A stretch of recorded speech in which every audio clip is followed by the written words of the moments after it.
Hold on to your monocles, folks, because things just got real in the global economy. Remember that trade war thing everyone thought was so 2019? Yeah, it's back, baby. And this time it's personal.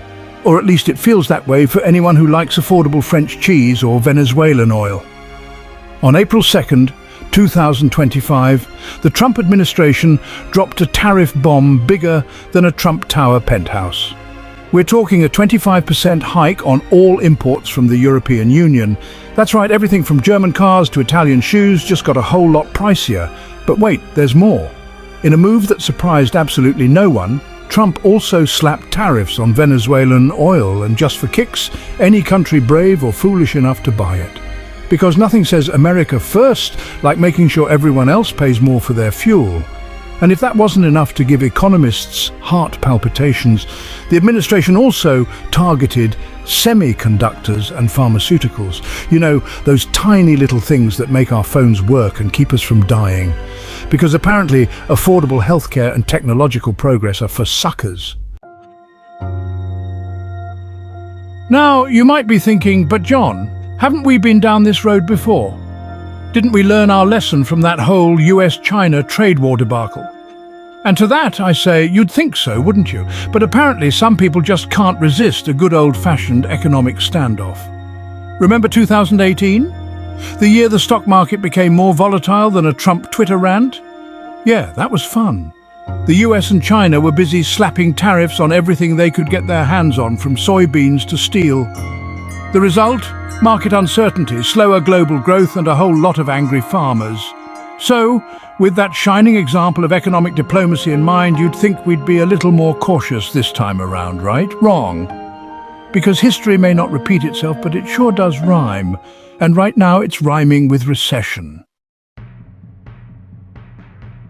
So, what does all this mean for the average investor? In a word, buckle up. The stock market is about to get bumpier than a ride in a clown car driven by a raccoon on a sugar high. The automotive sector, already reeling from the chip shortage and the rise of electric vehicles, is about to get hit harder than a Fiat in a demolition derby. Companies like Ford and General Motors, which rely heavily on European imports, are bracing for impact. Their stock prices? Let's just say they're not going to the moon anytime soon. The technology sector isn't safe either. With tariffs on semiconductors, expect to see higher prices for everything from smartphones to laptops. Apple, Samsung and the gang are already feeling the heat, and it's only going to get worse. And don't even get me started on consumer goods. Remember that $5 latte you love? Yeah, get ready to pay $7 for the privilege of drinking it. Everything from clothing to electronics is about to get more expensive, which means consumers are going to be tightening their belts. And when consumers stop spending, businesses start hurting. Section 4, commodities and cryptos, safe havens or sitting ducks. So if the stock market is looking about as stable as a Jenga tower built by a toddler, where can investors turn for safety? Some are looking at commodities like gold and oil, those classic safe havens in times of trouble. But even those aren't exactly sure bets. Gold, the traditional refuge for the risk-averse, could see a bump as investors seek shelter from the storm. But with the global economy teetering on the brink, even gold might not be enough to soothe investors' nerves. Oil, on the other hand, is a whole different story. With tariffs on Venezuelan oil and increased uncertainty in the Middle East, oil prices are about as predictable as the ending of a Christopher Nolan movie. In other words, no one has a clue what's going to happen. And then there are cryptocurrencies, those digital darlings of the investment world. Bitcoin, Ethereum, Dogecoin, will they soar to new heights as investors seek alternatives to traditional markets? Or will they crash and burn like a Tesla on autopilot driven by a teenager high on Mountain Dew?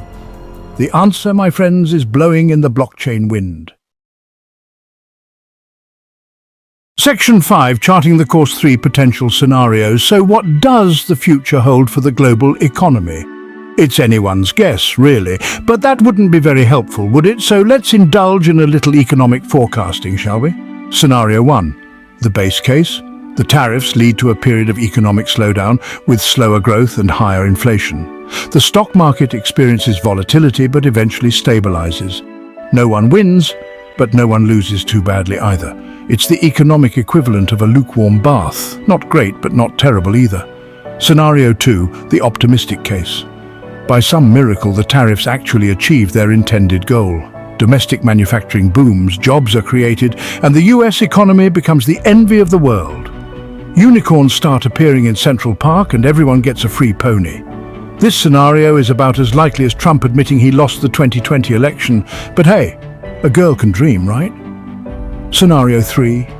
The pessimistic case. The tariffs trigger a full-blown global recession. Stock markets crash, unemployment skyrockets, and the world descends into chaos.